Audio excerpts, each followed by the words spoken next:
Tak v tomto videu vám ukážem, že idem testovať novú dubajskú čokoládu. Mám rovno dve a idem si ho rozbaliť.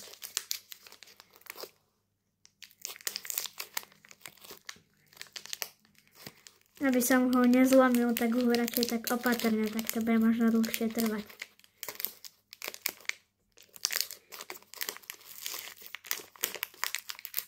Tak, už mám časť a je to tam.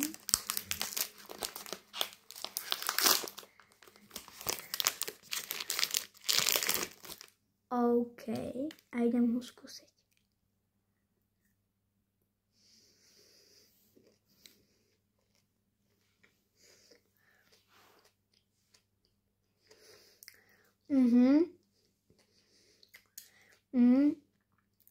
Je to dobré, len tá samotná čokoláda bez toho pistáciového krému chutí jak oreová normálna milka a hento chutí proste normálne ako pistácie, ale je to dobré.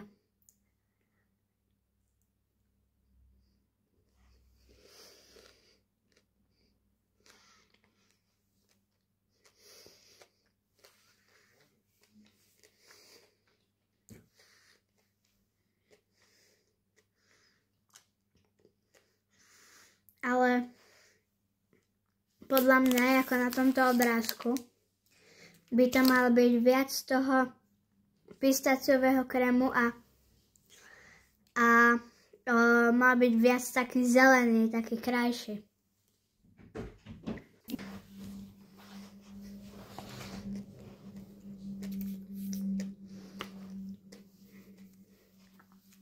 Je to dobré, len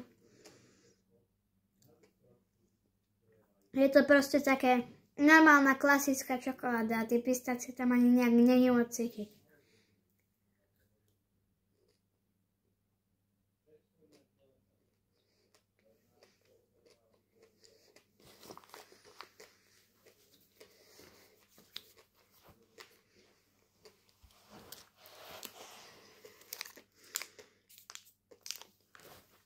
A to sa skladá z takých špeciálnych slížov, ktoré sú že vraj opražené normálne na pánvici a z pistáciového krému, ktorý je zmiešaný s tými slížami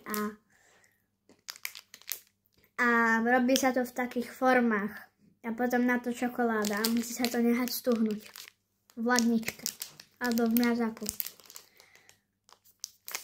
Toto by bolo pre toto video všetko a ak sa vám toto video páčilo, tak dajte like a odber a môžete dať aj koment. Tak čau.